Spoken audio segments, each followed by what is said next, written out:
वो मुस्कुराया, वो मुस्कुराया, लेकिन नबी मुस्कुराते थे तो कौन कौन से दांत दिखते थे ये भी लिखा मिलेगा। नबी के बाल थे तो कितने बड़े थे और रंग कैसा था ये भी मिलेगा।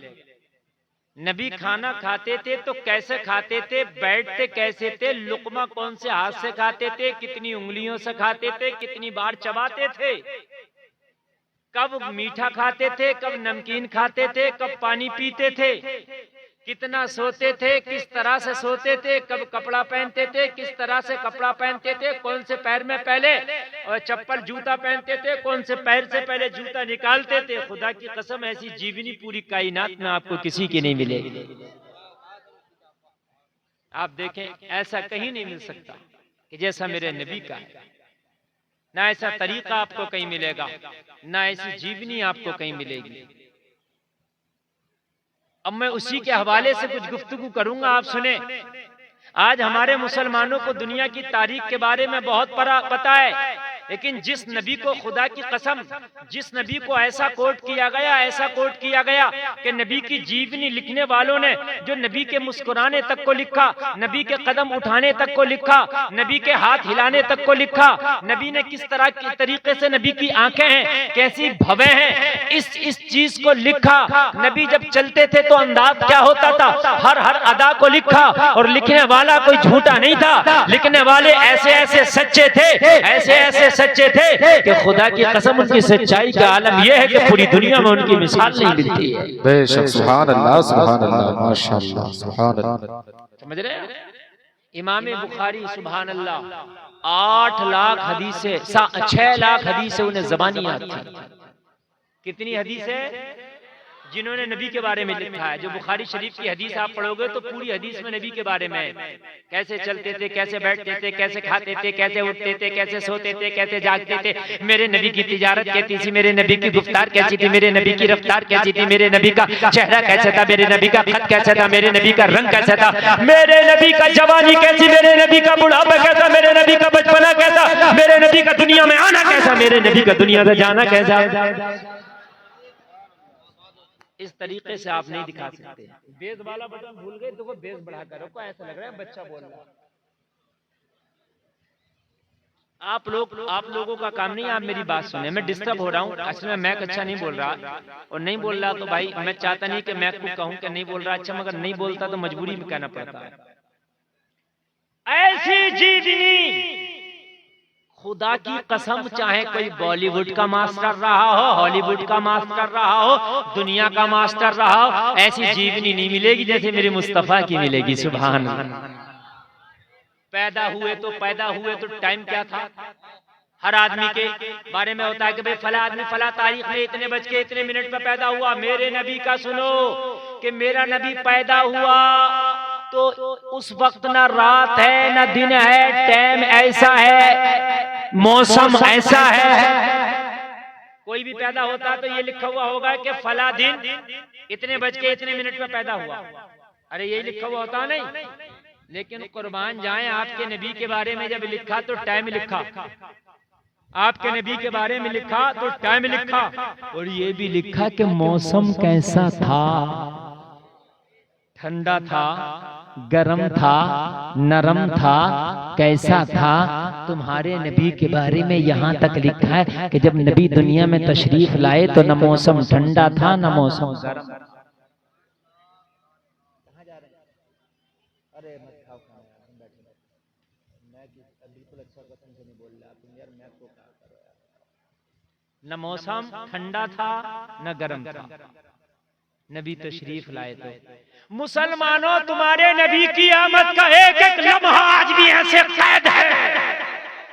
उस वक्त न कैसेट है, न अखबार है, न वीडियो है, न ऑडियो है, न कैमरा है, न मोबाइल है जिसमें कैद किया जाए, कुछ नहीं था ना। मगर फिर भी नबी का एक एक लम्हा ऐसा कैद है कि आज का डिजिटल दौर भी मेरे नबी के सामने फेल है। सुभान अल्लाह बोल दो। फेल है, फेल। किसको याद कर रहे हो आप?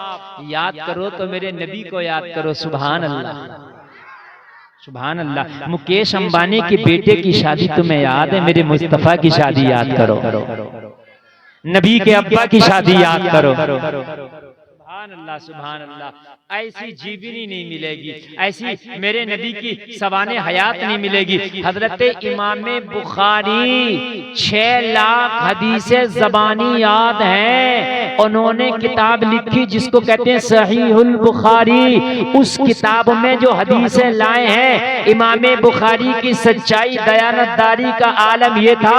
जलसे में आने वालों में आपको बता दूं, आज कोई राइटर अगर किसी की तारीख लिखता है तो ऊपर नीचे कर देता है। अगर आज कोई रिपोर्टर कोई रिपोर्ट देता है तो आपको पता है बड़ी ऊंची नीची कर देता है। और आजकल तो गोदी मीडिया का दौर है, आपको पता है बड़ा ऊंचा नीचा किया जा रहा है। जो नहीं है वो दिखाया जा रहा है, जो है वो नहीं दिखाया जा रहा है। बोलो ऐसा है कि नहीं है? मगर मेरे नबी के बारे में लिखने वाला, मेरे नबी की हदीसों को जमा करने वाला, मेरे नबी के लबो रुखसार को लिखने वाला, खुदा की कसम कोई ऐसा आदमी नहीं कि जिसकी दयानतदारी को खरीदा जा सके, बल्कि पूरी दुनिया मिलकर अगर चाहे इमाम बुखारी की दयानतदारी को खरीद ले तो दुनिया का माल कम पड़ जाएगा, मगर इमाम बुखारी की दयानतदारी को खरीदा नहीं जा सकता। सुभान अल्लाह। नारे तकबीर, नारे रिसालत, जश्न ईद मिलादुन नबी, मसलके आला हज़रत। सुभान अल्लाह, सुभान अल्लाह, माशाअल्लाह। बुखारी की दयानतदारी को खरीदा नहीं जा सकता, इमाम बुखारी की दयानतदारी को खरीदा नहीं जा सकता, इसलिए कि मेरे नबी के बारे में जिसने भी लिखा है, खुदा की कसम वो लिखने वाले भी लाजवाब हैं। और एक बात और सुने, मुआफ़िज़ान साहब बड़ा अच्छी तकरीर की, मुआफ़िज़ान साहब ने भी, आपने सुना? हाँ, अब इन्होंने खाना नहीं खाया मगर मैंने फिर भी रोक लिया, मैंने फिर भी इन्हें रोक लिया। इंशाअल्लाह मेरी तकरीर के बाद ये खाना खाएंगे। सुभान अल्लाह। इसलिए कि आलिम अगर स्टेज पे हो तो उसके रहने की भी बरकतें होती हैं। अब है कि नहीं है? ये माशाअल्लाह आलिम दीन है, इनके रहने की भी इस स्टेज पे बरकत होगी। और आप लोग नबी के सच्चे गुलाम हैं, आप यहाँ बैठे हैं, आपकी भी बरकतें हैं। जितने खड़े होकर सुन रहे हैं, अल्लाह इन्हें भी सलामत रखे, अल्लाह आपके माँ बापों को सलामत रखे। किसी के माँ बाप इंतकाल कर गए, अल्लाह उसकी बख्शिश फरमाए। जिसके जिंदा है अल्लाह उनको हाजी हज्जन बनाए, इसलिए कि तुम्हारे माँ बापों ने तुम्हें इस काबिल किया है कि तुम किसी दुनिया नाच गाने का, आज नाच तमाशे का कोई प्रोग्राम देखने नहीं आए हो, नबी की मिलाद का जलसा देखने आए। अब सही बोल रहा है आप हैं? और कौन है ऑपरेटर? आप ही हैं? आप इधर बैठो। अब चले मत जाना उधर को। हाँ देखो इन्हीं का मैकअप सही बोलने लगा तो पता चला इनकी मिस्टेक होती है कि नहीं होती है, इन्हीं का है, समझ रहे हैं आप? इन्हीं का मैकअप। आप इनाम लो मेरी तरफ से ना। अरे आप अरे इनाम है, आप इनाम रखिए। आप तो अच्छा बजाओ, रोज इनाम ले हमसे। तवज्जो करें आप, अब मूड बनेगा। मैं अच्छा होता मूड बनता है कि नहीं? अब बहुत मोहब्बत से सुनिएगा, पता नहीं कब मेरा तुम्हारे गांव में आना हो, आना भी हो कि नहीं आना हो, जिंदगी का कुछ पता थोड़ी है। इसलिए आप सुन लो आज जी भर भर के। आपने मोबाइलों में सुना होगा, यूट्यूब पे सुना होगा, इंस्टा पे सुना होगा, लेकिन आज सुनो जी भर भर के। मुसलमानों, मैं अपनी कौम को कुछ बताना चाहता हूँ, खुदा की कसम। मैं पूरे हिंदुस्तान का सफर कर रहा हूँ, इस वक्त बड़ा मुश्किल है सफर करना, मगर मैं सोच रहा हूँ अपनी कौम को कुछ बता के चला जाऊँ। आप सोचते होंगे कि मौलवी तकरीर करते हैं, इनका मकसद नजराना होता है, ये सोच आपकी गलत होगी। इसलिए कि अगर सिर्फ नजराना मकसद होता तो हम बहुत बड़े बिजनेसमैन भी बन सकते हैं। 10-20 5 लाख 2-4-5 लाख 10-20 लाख रुपए लगा के आदमी बिजनेस करके आराम से एक जगह बैठ के अपनी दाल रोटी कर सकता है, लेकिन मकसद ये नहीं है। खुदा की कसम बड़ी मुश्किल से सफर कर रहे हैं कि हमारी कौम को कम से कम कुछ न कुछ पता चल जाए। मेरी कौम बड़ी भोली भाली है लोगों, आज दुनिया है, कोई भी आता है, कोई भी बाबा आता है, कोई भी बाबा आता है, पखंडी बाबा कुछ भी बात कह देता है, और लोग उससे ये नहीं पूछते कि ये बता कि ये जो तूने कहा इसका सबूत क्या है। पूछता कोई भी नहीं पूछता, कोई भी पूछता ही नहीं। कोई भी रिपोर्टर आ जाए कुछ भी बयान कर दे, नहीं पूछा जाता। नहीं पूछा जाता। लेकिन ये तेरा इस्लाम है, अगर कोई हदीस बयान करे तो पूछा जाता है इसकी सनद बयान करो। ऐसा नहीं है कोई भी उठा के बयान कर दे, मैं कह के चला जाऊं कोई भी चीज के साथ ये हदीस है, तो कल को कोई मेरा गिरबान पकड़ लेगा, मौलाना सनद बयान करो। सनद बयान करना होगी, और सनद के बाद में भी हदीसों के दर्जे हैं, हदीस सही है, हदीस ज़ईफ है, मौजू है, हसन है, हदीसों के भी दर्जे हैं। तो उससे ज्यादा पेवर तो किसी का मजहब भी ना होगा। सुभान अल्लाह। अच्छा सनद किसे कहते हैं? सनद सुन लें आप। जैसे मिसाल के तौर पर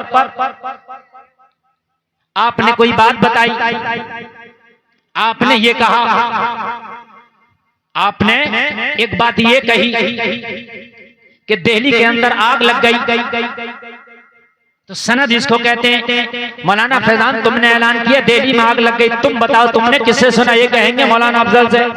तुमने किससे सुना? नाजिम साहब से। आपने किससे सुना? इनसे। आपने किससे सुना? इनसे। इनने किससे सुना? इनसे। इन्होंने किससे सुना? इनसे। इन्होंने किससे सुना? इनसे। इन्होंने किससे सुना? वो कहेंगे मैंने अपनी आंखों से देखा कि दिल्ली में आग लग रही। ये है सनद, समझ रहे हैं आप? हजरत अबू हुरैरा ने उनसे सुना, उन्होंने उनसे सुना, उन्होंने उनसे सुना, उन्होंने उनसे सुना, उन्होंने उनसे सुना, आखिर पहुंच गई बात हजरत अबू बकर से सुना। अबू बकर तुमने किससे सुना? कहा मैंने अपनी आंखों से देखा, अपने कानों से सुना। है हमारे जो मजहब पे उंगली उठाते हैं, अल्लाह की कसम अगर उनसे पूछ ली गई सनद बता देगा सनद। मेरी गारंटी अलाओ, किसी बाबा को मेरे सामने ले आओ, अगर किसी बात की सनद बता दे तो। जो बात पाखंड फैलाते हैं इनसे पूछ लाओ इसकी सनद बताओ, और अपनी ही किताब से बताओ। अगर सनद बता सके तो। नहीं बता सकता, मगर तेरा इस्लाम इतना सच्चा मजहब है, खुदा की कसम अगर कोई बात बताई जाती है तो बात बाद में बयान की जाती है, सनद पहले बयान की जाती है। सुभान अल्लाह, सुभान अल्लाह, माशाअल्लाह, जिंदाबाद जिंदाबाद, सुभान अल्लाह सुभान अल्लाह। कितना सच्चा मजहब है यार तुम्हारा, बताइए कितना हक मजहब है, कितना सच्चा, कितना लाजवाब मजहब है। सुभान अल्लाह। आए तो तुम्हें इस मजहब के बारे में पता नहीं, लोगों इस्लाम के बारे में पता करो। और बयान करने वाला जिसने हम तक ये बातें पहुंचाई, जिन्होंने हदीसें लिखी, वो लिखने वाले कोई ऐरे गैरे लद्दू खैरे चंद सिक्के चंद दिरहम चंद दिनार में बिकने वाले नहीं थे, बल्कि खुदा की कसम उनकी हैसियत ये थी कि जिन्होंने बुखारी लिखी, जिसका नाम है इमाम बुखारी। जरा सुने, एक सफर पे जा रहे हैं इमाम बुखारी, कश्ती में बैठे हैं, कश्ती में, और सफर पे जा रहे हैं। इमाम बुखारी के पास 6000 अशरफियां हैं, या 6 लाख, 6000 या 6 लाख अशरफियां हैं। कश्ती में जा रहे हैं, एक शख्स की नजर पड़ गई कि मौलाना आदमी और 6000 या 6 लाख अशरफियां इसके थैले में है। उसकी नीयत खराब हो गई, सोचने लगा कि अगर मैं दावा कर दूं ये अशरफियां मेरी हैं तो सारी कश्ती वाले ये बात मान जाएंगे, क्योंकि लोग सोचेंगे मौलवी पे कहां से आई इतनी अशरफियां, ये इसी की होंगी, मुझे मिल जाएंगी। और अगर फैसला भी होने लगा, आधे आधे पर फैसला हुआ, तो आधी तो फिर भी मिल जाएगी, आधी तो जैसे आज के जमाने में होता है, अगर मामला पंचायत पे आ जाए, किसी का माल किसी ने दबा लिया, पंच बैठ जाए, तो ज्यादातर पंच देखा गया आधे पे फैसला करते हैं। मेरे भाई ये बताओ, आधे पे फैसला तुम किस हैसियत से कर रहे हो? तुम कौन से जो है कानून के एतबार से कर रहे हो? अगर किसी के ऊपर किसी के 50,000 हैं और पंचायत बैठ गई, वो देने तैयार नहीं है, ये मानने तैयार नहीं है, तो पंच क्या करते हैं? आधे आधे पे फैसला कर देते हैं। नहीं करना चाहिए, इसलिए कि जो तू आधा उसके ऊपर छोड़ रहा है, वो आधा कौन अदा करेगा? अगर किसी का माल किसी पे 100 रुपया है तो पूरा दिलाने की पंचायत करो, वरना पंचायत में बैठा ना करो।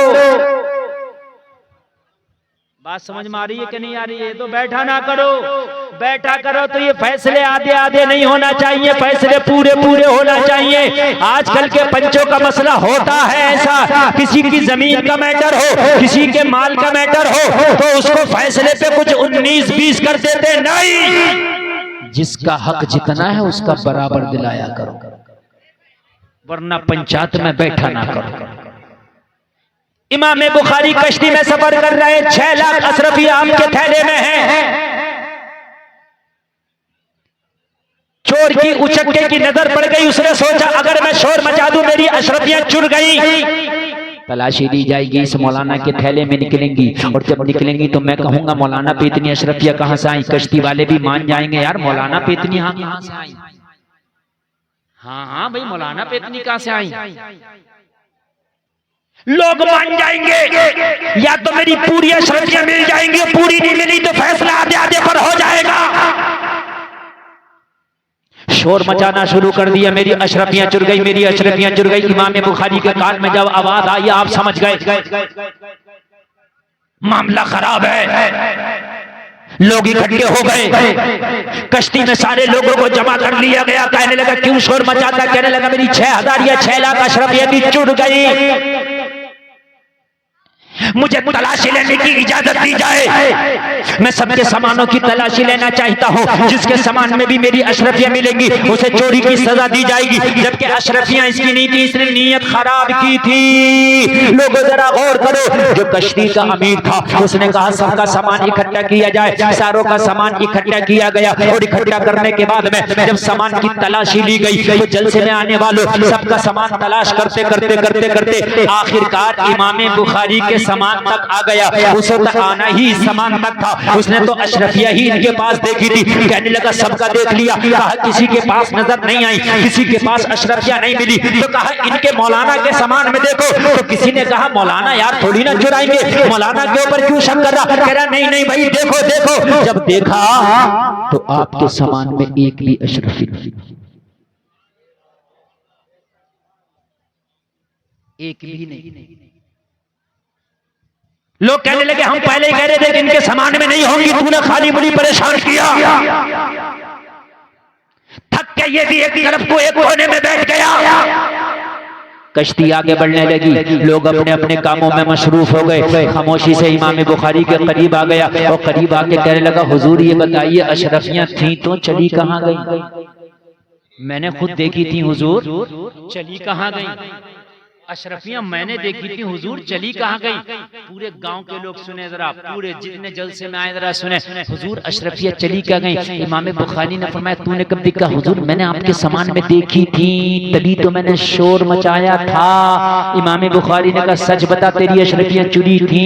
तो कहने लगा हुजूर सही बात ये आप सुनने, सच में मेरी अशरफियां नहीं चुरी थी, मैंने तो आप ही के सामान में आप ही की देखी थी। मैंने शोर यूं मचाया था जैसे कहते हैं ना कि अगर चलेगा तो चल जाएगा, और अगर पंचायत भी होने लगी तो आधी अधूरी तो मिली जाएंगी, मेरा नुकसान क्या है। इमाम बुखारी ने फरमाया हाँ मैं तेरे इरादा समझ गया था, मैं तेरी नियत भांप गया था। तो कहा हुजूर ये अशरफियां चली कहाँ गई। इमाम बुखारी ने फरमाया जैसे ही तूने शोर मचाया था मेरी अशरफियां चुर गई, मेरी अशरफियां चुर गई। मैं एक आलिम आदमी हूँ, तेरी नियत को समझ गया था। उसी वक्त मैंने अशरफियों के थैले को पकड़ा, समंदर में फेंक दिया था। कहा हुजूर आपको क्या मिल गया फेंकने से।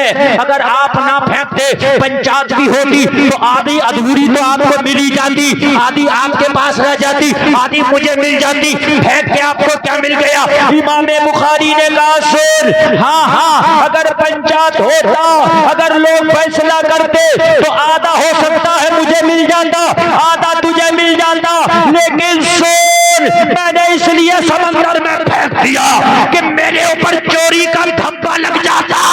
मैंने सोचा कहीं धब्बा ना लग जाए मेरे दामन पर, चाहे झूठा ही सही मगर धब्बा तो होता। और मुझे नबी की हदीसों को आगे बढ़ाना है। सुभान अल्लाह। नारे तकबीर, नारे रिसालत, जश्न ईद मिलादुन नबी, मसलके आला हज़रत। सुभान अल्लाह, सुभान अल्लाह, माशाअल्लाह। जरा गौर करें। आदमी सोचता अच्छा यार बात जाए तो बाय, लेकिन पैसा आ जाए, झूठ कितने भी बोलना पड़े, पैसा आ जाए, बात कितनी भी खराब हो मगर पैसा आ जाए, इज्जत कितनी भी खराब हो मगर पैसा आ जाए। कुर्बान जा इमाम बुखारी कहते हैं मुझे अपने नबी की हदीसों को क़यामत तक के लिए लोगों को पहुंचाना था। अगर ये मेरे दामन पे झूठा ही सही धब्बा लग जाता 100 में 99 लोग तो समझते इमाम बुखारी ऐसा नहीं करते, लेकिन अगर एक के जहन में भी आ जाता तो मैं क्या करता। इसलिए कि आखिर तक मेरी हदीसों पे कहीं उंगली ना उठाई जाती, इसलिए मैंने समंदर में फेंक दिया, मैंने उस शख्स के दरवाजे को ही ताला लगा दिया। सुभान अल्लाह, सुभान अल्लाह, माशाअल्लाह, जिंदाबाद जिंदाबाद, सुभान अल्लाह, वाह वाह वाह। मैंने उस शख्स के दरवाजे को ही ताला लगा दिया। ये लोग हैं जिन्होंने नबी की जीवनी बयान की। सुभान अल्लाह, ऐसे लोग हैं, ऐसे लोग हैं। मुझे बताइए आप इस्लाम कितना पेवर आपको मिला है, इस्लाम कितना ओरिजिनल आपको मिला है, इस्लाम कितना पेवर और कितना ओरिजिनल आपको मिला है।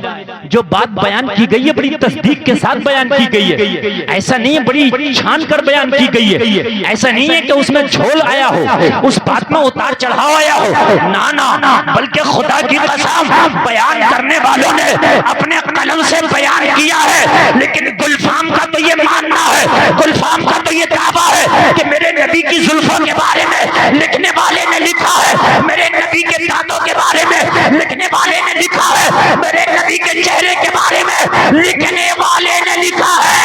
जैसी उसके कलम की ताकत थी वैसा लिख दिया, मगर मेरे नबी की हकीकत कोई बयान नहीं कर पाया। सही बात तो ये है, जो हकीकत है कोई बयान नहीं कर पाया। किसी ने अपने कलम से लिखा मुस्तफा का चेहरा चांद की तरह है, कोई आशिक भड़क गया और भड़क के उड़ गया। वो मेरे नबी के चेहरे को चांद से लिखने वाले ये भी गुस्ताखी है। कहने लगा अकब से हाथ बांध के खड़ा हो गया, अरे चांद की तरह नबी के चेहरे को लिखने में क्या गुस्ताखी है। आशिक रसूल खड़ा हो के बोला चांद से तशबीह ही देना क्या यही इंसाफ है। चांद में तो दाग है पर उनका चेहरा साफ है। सुभान अल्लाह। नारे तकबीर, नारे रिसालत, जश्न ईद मिलादुन नबी, मसलके आला हज़रत। सुभान अल्लाह, सुभान अल्लाह, माशाअल्लाह, जिंदाबाद। सुभान अल्लाह, सुभान अल्लाह। आप लोग नहीं बोलोगे जोर से जरा सुभान अल्लाह। इन बच्चों को मैं इन्हीं नहीं भगा रहा था। देखो इनका काम हो गया, जाओ बेटे जल्दी जाओ, जल्दी जाओ, जाओ हो गया इनका काम। क्योंकि बच्चे हैं बेचारे, इन्हें क्या पता कौन मौलाना क्या बोल रहा है, इन्हें इससे मतलब नहीं है। बच्चे हैं बेचारे, नेक हैं ये नेक है। बच्चों को ना कभी कोशिश किया करो इन्हें मारा ना करो। ये अगर तुम्हें ना ओरिजिनल जन्नती देखना तो वो यही है, ओरिजिनल जन्नती। मेरी कोई गारंटी नहीं मैं जन्नती ना, ना आपकी कोई गारंटी आप जन्नती, लेकिन इनकी गारंटी अभी जन्नती है। बालिग नहीं है ये, इन पे अहकाम शरा लागू नहीं है, ये चलते फिरते जन्नती है। बच्चों की खिदमत किया करो। अच्छा एक बात और बताऊं मैं, मेरी माँ बहनें भी चारों तरफ से सुन रही हैं, वो भी सुने और मेरे भाई भी सुने। इन बच्चों को कभी भी गलत बात ना बताया करो, बच्चों के सामने झूठ ना बोला करो, बच्चों के सामने गाली ना बका करो, बच्चों के सामने ना मोबाइल पर कार्टून ना दिखाया करो, इसलिए कि तुम जन्नती लोगों को गलत काम बता रहे हो। जन्नती लोगों को गलत काम बता रहे हो। कभी भी बच्चे के सामने झूठ ना बोला करो, ये जन्नती है। बाद में इसकी झूठ बोलने की आदत पड़ गई ना तो कयामत के दिन तेरा दामन पकड़ा जाएगा कि एक जन्नती को झूठ बोलना इसने सिखाया था। बस समझ में आ रही है कि नहीं आ रही है। इसी मेरे नबी बच्चों से बड़ी मोहब्बत फरमाया करते थे, बड़ी मोहब्बत फरमाया करते थे मेरे नबी बेइंतहा। हसन हुसैन का तो आलम ये था, मेरे नबी के कांधों पे चढ़ जाया करते थे। सुभान अल्लाह। और मेरे नबी ऐसे करके बैठते थे ना तो ऐसे ऐसे अपनी जानू पे दोनों नवासों को बिठा लिया करते थे। सुभान अल्लाह। जोर से बोलो यार। आदमी को अपना बड़ा बच्चा बड़ा प्यारा लगता है, लेकिन दूसरे का इतना नहीं लगता है, वो भी जन्नती, उसे भी प्यार किया। अपना तो अगर काला भी हो, कैसा भी हो, अच्छा लगेगा, दूसरे का अच्छा नहीं लगता, लेकिन बच्चा किसी का भी हो जन्नती है। क्या है? अच्छा एक बात और बता दूं, बहुत बड़ी बात बता दूं, बच्चा काफिर का भी है तो जन्नती है। इसलिए कि हर बच्चा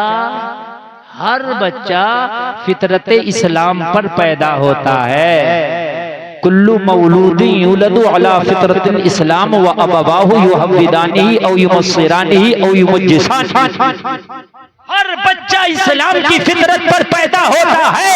उसका बाप मजूसी होता है, उसे मजूसी बना देता है। यहूदी होता है, यहूदी बना देता है। ईसाई होता है, ईसाई बना देता है। बच्चा इस्लाम की फितरत पर पैदा होता है। बात समझ में आ रही है कि नहीं आ रही है? तो सबके बच्चे जन्नती हैं, जितने बैठे हैं सब जन्नती हैं। सुभान अल्लाह। तो इसलिए बच्चों को कभी कभी कभी उल्टी सीधी बोली भी ना बोला करो। समझ रहे हैं आप? इन्हें बहुत प्यार से समझाया करो, ये जन्नती लोग, बहुत प्यार से समझाया करो, ये जन्नती मखलूक है यार। सुभान अल्लाह बोल। हाँ, हमारी बाज बहनें जो अलकाब से नवाजती हैं ना, ऐसे ऐसा अलकाब नवाजती हैं कि मैं आपको बता नहीं सकता। हाँ, बच्चा अगर परेशान करता ना तो ऐसे ऐसे लक़ब से अल्फाजती हैं, ऐसे ऐसे लक़ब से, मैंने ऐसे ऐसे नहीं, प्यार से। काबे का जो इमाम है ना, जो काबे का कौन है, तो वो कहता है कि एक बार मैं अपनी अम्मी को बहुत परेशान कर रहा था। क्या कर रहा था? हालांकि उसका अकीदा अच्छा नहीं है और हमें उसके अकीदे से मतलब भी नहीं है। मैं बात कहना चाह रहा हूं जो उसने बयान किया। खाना बनाया उसकी अम्मी ने, उसने धूल लाया हांडी में डाला। बच्चा करता ही है। तो माँ को गुस्सा आया, तो गुस्सों में भी अपने बच्चों को कभी गलत जुमले ना बोला करो। माएँ ने क्या क्या बोल देते हैं, तेरा नहारा पट हो जा, तू ये हो जा, तू वो हो जा, ऐसे बोलते हैं। नहीं बोलना चाहिए, नहीं बोलना चाहिए। बच्चे जन्नती हैं। सुभान अल्लाह। तो कहने लगा मैंने अपनी माँ की हांडी में ना इतना के धूल रेत डाल दी। मेरी माँ को गुस्सा लगी, मेरी माँ ने मुझे डांटा और पता क्या कहा, जा यहाँ से चला जा, जा अल्लाह काबे का इमाम बना। कहने लगा मेरी माँ ने गुस्से में कह दिया और मैं काबे का इमाम ही बन गया। अल्लाह उसका अकीदा भी अच्छा कर देता तो बड़ा अच्छा था। बहरहाल बच्चों को कभी गुस्से में भी डांटा करो तो गलत बात ना कहा करो। समझ रहे हैं? मेरे नबी की जीवनी जिसने बयान की, खुदा की कसम, उन्होंने अपने कलम की जो हैसियत थी बयान कर दी, लेकिन आप क्या समझ रहे हैं, उनके कलम ने ओरिजिनल नक्शा खींच दिया। किसी की ताकत ही नहीं जो नबी के ओरिजिनल अक्स को बयान कर सके। ना ना नहीं कर सकता, कर ही नहीं सकता। ये तो बस जिसकी जितनी ताकत थी उसने बयान किया। अब मैं शुरू कर रहा हूं, जरा यहां से सुने। नबी की बात करते हैं, अभी नबी दुनिया में आए भी नहीं। नबी कितना खूबसूरत होगा, अभी दुनिया में आया भी नहीं है। अभी दुनिया में आया नहीं। अभी नबी के अब्बा भी दुनिया में नहीं आए। कौन? नबी के अब्बा भी दुनिया में। मैं जरा थोड़ी ऊपर से चल रहा हूँ, इसलिए कि मेरा मकसद आके खाली ये नहीं कि मैं 1 घंटा तकरीर करके चला जाऊं। 1 घंटा तो मैं खाली समझ लीजिए कि कुछ भी बयान करूं, तकरीर का जुमला और कुछ भी किधर की बात भी, तो 1 घंटा गुजर जाएगा। लेकिन मैं अपनी छोटी सी तकरीर में आपको कुछ देकर जाना चाहता हूँ। मसला खाली ये नहीं कि मैं चीख चाक के चला जाऊं। न मुझसे ज्यादा कोई चीख सकता, न मुझसे ज्यादा कोई जोर से बोल सकता, न मेरे बराबर किसी की आवाज में अल्हम्दुलिल्लाह जान। अल्लाह का फजल है, अल्हम्दुलिल्लाह अल्हम्दुलिल्लाह। जब मैं बोलता हूँ ना तो मैक वाले भी चक्कर में आ जाते हैं किधर से सेटिंग करें। लेकिन मैं जो हूँ कुछ देना चाहता हूँ, और आप लेना चाहते हैं कि नहीं बताइए? लेना चाहते हैं ना? सुभान अल्लाह, सुभान अल्लाह। आप लेने वाले बनो, और ऐसे बनो कि आप कुछ बातें याद हो। नबी के अब्बा भी अभी दुनिया में नहीं आए, नबी के दादा हैं दुनिया में, और दादा का नाम है अब्दुल मुत्तलिब। क्या नाम है? अब्दुल। बस इतना याद कर लो आप, इतना। अब्दुल मुत्तलिब दादा का नाम है नबी के। क्या नाम है? अब्दुल मुत्तलिब। सुभान अल्लाह। अच्छा, आज एक बात और बता दूं आपको, बड़े बड़े काम की बात बता दूं। लो सुनो, 1 सेकंड में इतने काम की बात बता जाऊंगा कि आपको मजा आ जाएगा। मेरे नबी हजरत इब्राहिम की औलादों में से हैं। सुने मुहाफिजान साहब, सुने किसकी औलादों में से है मेरे नबी? अभी शजरा बयान किया मुहाफिजान साहब ने, आपने सुना था नहीं? उनके बेटे फला, उनके बेटे फला, उनके बेटे फला, उनके बेटे फला, उनके बेटे किया कि नहीं किया? तो मेरे नबी हजरत इब्राहिम की औलादों में से हैं। किसकी? हजरत इब्राहिम के दो बेटे, एक हजरत इसहाक और एक हजरत इस्माइल।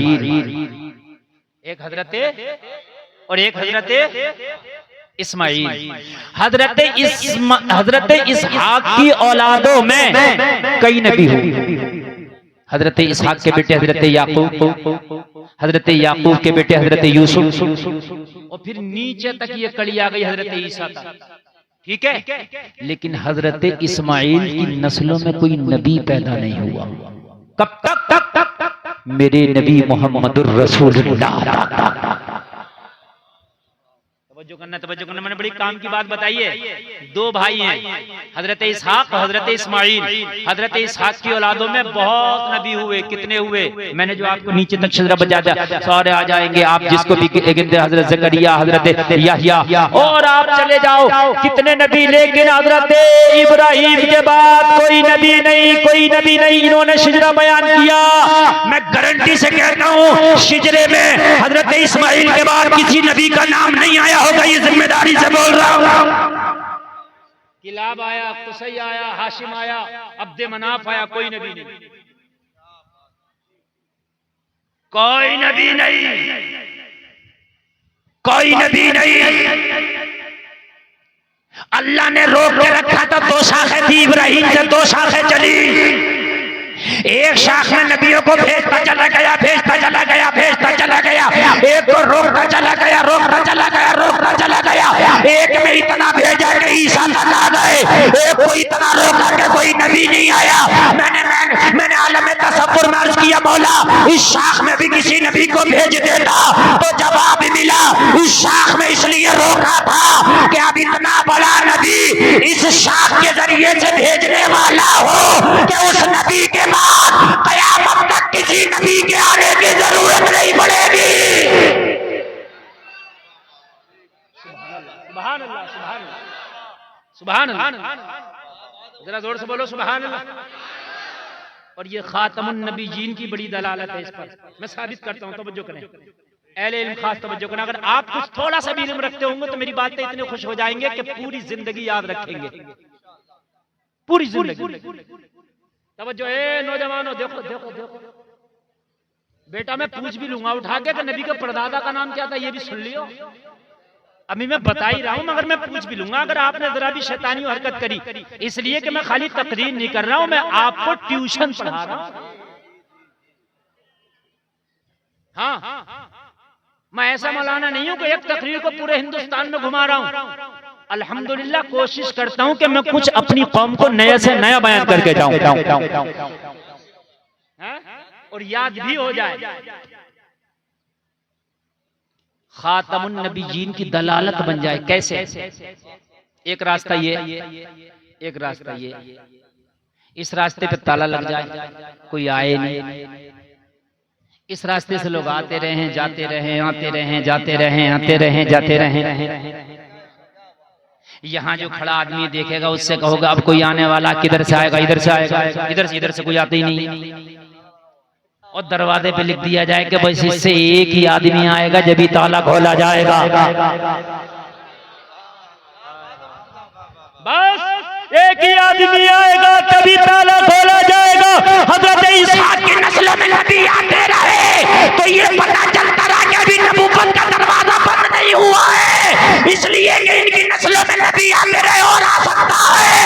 लेकिन हजरत इब्राहिम के बाद ताला, हजरत इस्माइल के बाद ताला लगाया। इस दरवाजे से एक ही नबी आएगा जो नबियों का खातम होगा, उसके बाद कोई नबी नहीं आएगा। अल्लाह, नारे तकबीर, नारे रिसालत, जश्न ईद मिलादुन नबी, मसलके आला हज़रत, उलमाए अहले सुन्नत जिंदाबाद जिंदाबाद। सुभान अल्लाह, माशाअल्लाह। और नबी की खुसूसियत बयान कर दूं मैं, और नबी की खुसूसियत बयान कर दूं मैं। तवज्जो करें, तवज्जो। मजा आ रहा है कि नहीं आ रहा? ये तो बहुत छोटा प्रोग्राम है आपका, जैसे बड़े जलसे होते हैं, बहुत बड़े प्रोग्राम होते हैं जिसमें हजारों लाखों के मजमे होते हैं, तो उसमें आवाम के आने का रास्ता अलग होता है और हम लोगों के आने का रास्ता अलग होता है। खास मेहमानों का आने का रास्ता, वो खास मेहमानों के रास्ते पे कोई नहीं आता, कोई नहीं चलता, ठीक है, भीड़ नहीं चाहिए, वो सुकून से आ जाएं। लोगों हजरत इसहाक वाले रास्ते को जारी रखा कि आम नबी इससे आएंगे और इस रास्ते को खास बना दिया इस्माइल वाले को कि खास नबी इस रास्ते से आएगा। सुभान अल्लाह सुभान अल्लाह माशाअल्लाह। इसलिए रोक दिया, आम नबी इधर से आएंगे। हजरत इसहाक आए, आम है, हजरत याकूब आए, एक आम नबी है। हजरत मेरा आम से मुराद ये कि नबी हर नबी आला होता है, मगर नबी के मुकाबले मोहम्मद रसूलुल्लाह के मुकाबले ये आम नबी आएंगे। समझ रहे हैं आप? इनके मुकाबले, चूंकि ये नबियों के भी नबी हैं, नबी इन रास्तों से आएंगे। कौन से इसहाक वाले रास्ते से ये रास्ता खोल दिया गया और नबियों का नबी उस रास्ते से आएगा जिस रास्ते को रोक दिया गया था, ये रास्ता मोहम्मद पे खोला जाएगा। वो खास रास्ता था। हजरत इस्माइल के बाद इस नस्ल में डायरेक्ट मोहम्मदुर रसूलुल्लाह नबी बनी। सुभान अल्लाह। नॉलेज में इजाफा हुआ कि नहीं हुआ? बोलो हुआ। सुभान अल्लाह। अल्लाह सलामत रखे आपको, अल्लाह बरकतें अता फरमाए। आज आप बहुत नेकी का काम कर रहे हैं, सुनो यार सुनो, इंशाअल्लाह मजा आ जाएगा। नबी के वालिद भी अभी दुनिया में नहीं आए हैं। लोगों हजरत अब्दुल मुत्तलिब हैं, लोगों हजरत अब्दुल मुत्तलिब काबा के इमाम हैं। जैसा दादा होता है पोते के अंदर वही खसलतें होती हैं। हजरत अब्दुल मुत्तलिब काबा के मुतवल्ली हैं, काबा के मुतवल्ली, इमाम नहीं, काबा के मुतवल्ली। हजरत अब्दुल मुत्तलिब काबा के मुतवल्ली हैं, तो जब दादा काबे का मुतवल्ली है तो फिर जो पोता आएगा वो काबे का मालिक बन के आएगा। सुभान अल्लाह बोलो। हजरत अब्दुल मुत्तलिब को कोई औलाद पैदा नहीं हुई, सरकार के दादा के कोई औलाद, इन्होंने मन्नत मानी, अल्लाह अगर मेरे औलाद हो गई तो एक बेटा तेरी राह में कुर्बान कर दूंगा। मन्नत मानी, जब मन्नत मानी इन्होंने तो अल्लाह ने इन्हें 10 बेटे अता किए। कितने कितने? जोर से बोले। इससे पता चला है कि जायज तरीके की मन्नत मानना जायज है। उल्टी सीधी मन्नत ना माना करें, बल्कि जायज मन्नत मानो, जायज मन्नत मानना जायज है। अगर कोई हमारी माँ बहन, अगर मेरा भाई कोई मन्नत मान ले, मेरा फला काम हो जाए तो इतने गरीबों को खाना खिलाऊंगा, जायज है। मेरा फला काम हो जाए, कुरान शरीफ की तिलावत कराऊंगा, जायज है। मेरा फला काम हो जाए, गरीबों को कपड़ा पहनाऊंगा, जायज है। मेरा फला काम हो जाए, उम्रा करके आऊंगा, जायज है। मेरा फला काम हो जाए, मस्जिद में काम कराऊंगा, जायज है। मेरा फला काम हो जाए, मदरसे में खर्चा करूंगा, जायज है। ये मन्नत जायज है, मन्नत मानना भी जायज है। हजरत अब्दुल मुत्तलिब ने उस जमाने के हिसाब से मन्नत मान ली, बोला अगर मेरा कोई बेटा पैदा हुआ तो मैं, मेरी औलाद पैदा हुई तो अपना एक बेटा तेरी राह में कुर्बान कर दूंगा। अल्लाह के खजाने में किसी चीज की कमी नहीं, अल्लाह ने 10 बेटे अता फरमाए।